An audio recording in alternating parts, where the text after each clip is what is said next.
भगवान श्री कृष्ण कहते हैं, इंसान की सोच ही उसकी एकमात्र पहचान है, वरना दुनिया में एक नाम के अनेक इंसान हैं। इसलिए जैसा हम सोचते हैं हम वैसे ही बन जाते हैं। नमस्कार दोस्तों, आप सभी का स्वागत है मेरे इस चैनल में। और हमेशा अपनी दिन की शुरुआत किसी न किसी पॉजिटिव चीज़ से करिएगा, इसलिए आप हमेशा ही पूरे दिन को अच्छा महसूस करेंगे। और आज मेरा भी दिन थोड़ा इमोशनल सा है, अजीब सा है। कुछ ना मन कर रहा है पढ़ने का, ना कुछ करने का मन कर रहा है। होता है, कई बार ऐसा होता है। ये सिर्फ़ और सिर्फ मेरे साथ ही नहीं, ये सबके साथ होता है। तो आप ये मत सोचिएगा कभी आप लो फील कर रहे हों तो किसी को दिखाना नहीं है, सुनाना नहीं है, बस बाहर से दिखावटी हंसी हंसते रहना है। अगर आप लो फील कर रहे हैं तो आप शो कीजिए, आप दूसरों को भी महसूस कराइए, अपने आप भी महसूस कीजिए कि आप लो फील कर रहे हैं, आप अच्छा फील नहीं कर रहे हैं। क्योंकि हमेशा हंसते रहना वो भी सही नहीं है। अगर आप लो फील कर रहे हैं, दुखी हैं, तब भी आप हंस रहे हैं तो वो अच्छी बात नहीं है। अब वही चीज़, सेम चीज़ आज मेरे साथ है। मेरे को अच्छा फील नहीं हो रहा है। उसका मेन रीज़न ये भी है कि एग्ज़ाम्स आने वाले हैं, मेरी तैयारी ढंग से नहीं हो पा रही है। साथ ही मेरे बच्चों की दोनों की तबीयत भी बहुत ज़्यादा ख़राब है। और मैं सुबह सुबह जल्दी उठ गई थी और आज तो वैसे मैं जल्दी नहीं उठ पाई थी क्योंकि पूरी रात 3 से 4 रातें हो गई हैं मैं ठीक से सोई नहीं हूँ। और क्योंकि मेरा जो बेटा है उसे कोल्ड हो रखा है। वैसे वो परेशान नहीं करता है रात में सोते समय, लेकिन जब भी उसे कोल्ड होता है तो वो बहुत परेशान करता है, रोता है क्योंकि कफ जमा हो रखा है। तो मैं 7 सवा 7 के आसपास ही उठी थी क्योंकि पूरी रात में सोई नहीं थी। और जब तक मैं लेटी रहूँगी उसके बगल में थोड़ा वो रिलैक्स रहेगा, अदरवाइज़ नहीं रहेगा। और आप देख भी रहे होंगे मैं टाइमर रिसेट कर रही हूँ। पिछले दिन भी मेरी 3 घंटे की पढ़ाई हुई है और आजकल यही चल रहा है पढ़ाई का। जो भी मैं पढ़ाई कर रही हूँ वो ऐसे ही कर रही हूँ कि बच्चे को गोद में ले लेके, और मतलब ज़्यादा से ज़्यादा 3 घंटे की पढ़ाई हो रही है, उससे ज़्यादा पढ़ाई नहीं हो रही है क्योंकि बच्चे बीमार हैं दोनों के दोनों, तो उनको भी देखना पड़ता है। और एक हाउसवाइफ के लिए उनसे, उनके जो बच्चे हैं उनसे बढ़कर कोई कुछ भी नहीं होता है लाइफ में। तो वही चीज़ मेरे साथ भी चल रही है। और मेरी भी कहानी आप सभी लोगों की तरह सेम कहानी है। जैसे हर हाउसवाइफ की स्ट्रगल की कहानी होती है, वैसे ही है। 21 साल की उम्र में शादी हो गई थी और अब मैं 30 साल की हो गई हूँ और मैं अब डीएसएसबी की प्रिपरेशन कर रही हूँ।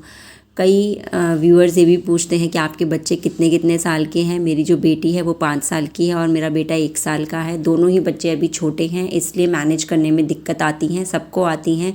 लेकिन कहते हैं ना, जैसे जैसे जैसे हम सोचेंगे करेंगे वैसा ही होगा। तो कोशिश मैं करती रहती हूँ कि मैं ज़्यादा से ज़्यादा टाइम निकाल सकूँ। और शुरुआत की थी मैंने 6 आवर स्टडी चैलेंज की, लेकिन एक ही दिन हो पाया। नेक्स्ट डे मेरे बच्चे बीमार पड़ गए तो नहीं मैनेज हो पाया। फिर से दोबारा शुरू करेंगे, दोबारा गिरेंगे तो फिर उठेंगे, क्योंकि हमें पता है कि अगर हम एक बार गिरते हैं तो उठना बहुत ज़रूरी है। ऐसा नहीं है कि जब भी हमें बचपन में भी चोट लगती थी, हम नीचे गिरते थे तो उठते थे ना। ऐसा तो नहीं होता था कि हम गिरे हैं तो गिरे ही रह जाते थे। उठना ज़रूरी होता है। तो बचपन की सीख से ही सीख लीजिए आप कि अगर हम गिर रहे हैं तो हमें उठना भी ज़रूरी है। अगर हम कोई चीज़ अचीव नहीं कर पा रहे हैं तो अगले दिन फिर कोशिश कीजिए, फिर शुरुआत कीजिए।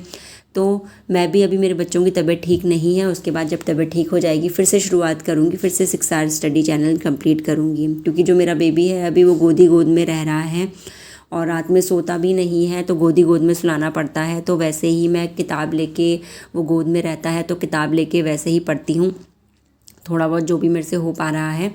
और ये सबकी कहानी है हम हाउसवाइफ की। क्योंकि शादी से पहले कई बार मन में ये भी ख्याल आते हैं कि काश इससे बढ़िया शादी ही ना हुई होती। और क्योंकि माँ के घर में जो होता था वो अलग चीज़ होती थी। कभी कुछ परेशानी होती थी तो हम कह देते हैं, चिल्ला देते हैं, अपना फ्रस्ट्रेशन निकाल लेते हैं, दुखड़ा जो होता है वो रो लेते हैं। लेकिन ससुराल में वो बात नहीं होती। हम किसी से कई बार तो कह ही नहीं पाते हैं कि हमें प्रॉब्लम क्या हो रही है। कई बार हम अंदर ही अंदर घुटते रहते हैं। तो ये चीज़ें सबके साथ होती हैं और इससे हमें बाहर निकलना ही पड़ेगा। क्योंकि हम गृहिणी होती हैं वो अपना सहारा हम खुद ही होती हैं। हम किस पे कहेंगे? बच्चों को हमें संभालना है, घर को हमें संभालना है, हर चीज़ हमें देखनी है।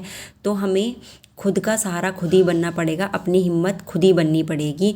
और जैसा हम सोचेंगे, अगर हम सोचेंगे कि हम लो फील कर रहे हैं, हम अच्छे नहीं हैं, अब मतलब रोज़ ही यही रोना रोते रहेंगे कि हमारे पास टाइम नहीं है, टाइम नहीं है, टाइम नहीं है, तो जैसा सोचते हैं ना वैसे ही बन जाते हैं।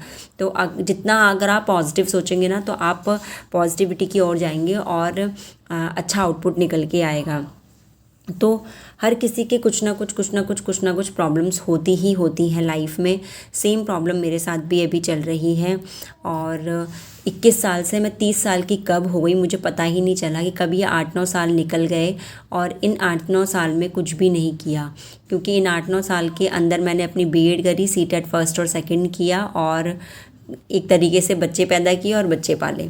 तो मतलब बच्चे पालना वैसे एक बहुत कठिन काम होता है। मुझे लगता है कि लाइफ में पूरी जो वर्ल्ड में सबसे ज़्यादा कठिन काम अगर कोई है तो वो एक बच्चे पालना है, क्योंकि 24 घंटे की ड्यूटी होती है। और नॉर्मल अगर बाहर आप वर्किंग हो तो वर्क करने जाओगे तो सिर्फ 8-10 घंटे की ड्यूटी होगी, लेकिन जो ये वर्किंग होती है एक माँ की, उससे ज़्यादा बड़ी ड्यूटी कोई नहीं होती है।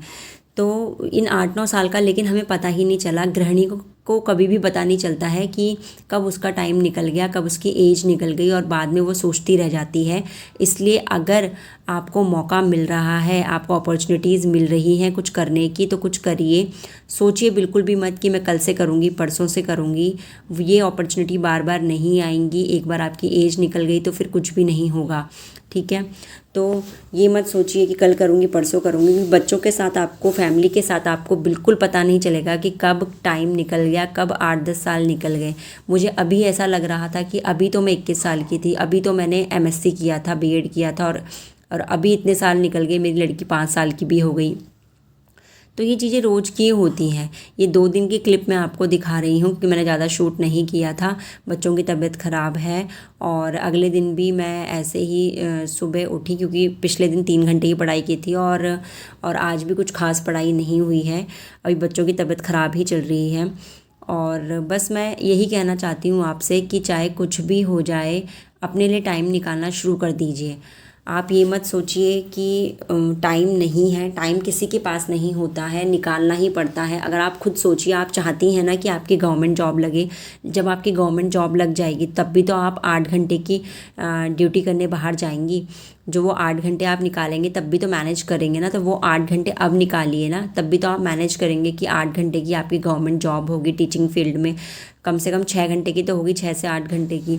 तो वो 6 से 8 घंटे भी आपको निकालने ही पड़ेंगे। चाहे आप जल्दी उठ के झाड़ू पोछा काम सारा सुबह करके जाएंगी और उसके बाद आप स्कूल जाके स्कूल पढ़ाएंगी, तो वो टाइम आप तब भी मैनेज करेंगे। तो अगर आप अभी टाइम मैनेज नहीं कर पा रहे हैं तब आप कैसे मैनेज करेंगे? तो जब आप तब मैनेज कर सकते हैं तो अब भी मैनेज कर सकते हैं।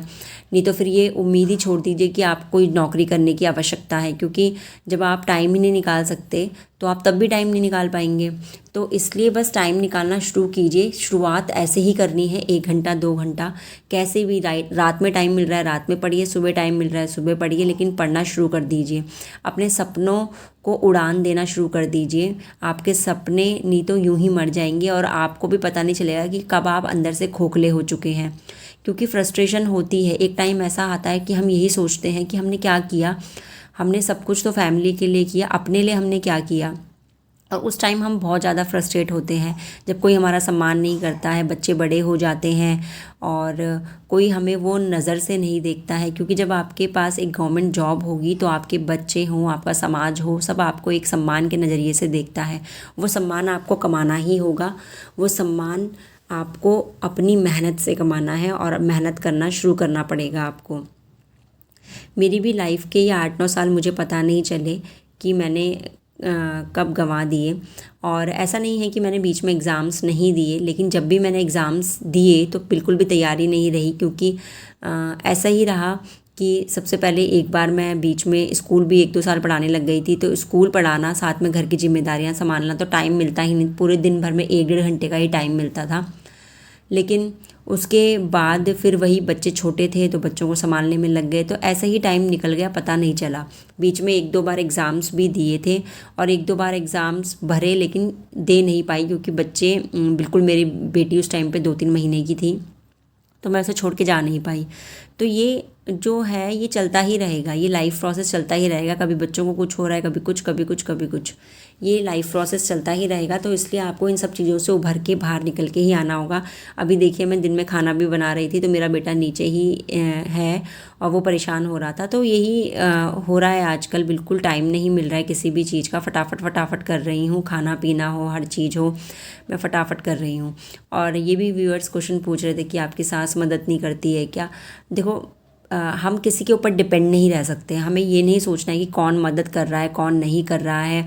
बोलते हैं ना, किसी से भी अगर आप उम्मीद लगाएंगे तो ज़्यादा उम्मीद लगाना सही नहीं होता है, क्योंकि अगर कोई उम्मीद पूरी नहीं होगी तो वो आपको परेशान करेगी और आप परेशान रहेंगे तो आप फिर अच्छे से अपने ऊपर ध्यान नहीं दे पाएंगे। तो कभी भी किसी के ऊपर भी डिपेंड नहीं रहना है। मैं भी किसी के ऊपर डिपेंड नहीं रहती हूँ, अपने सारे काम खुद करती हूँ।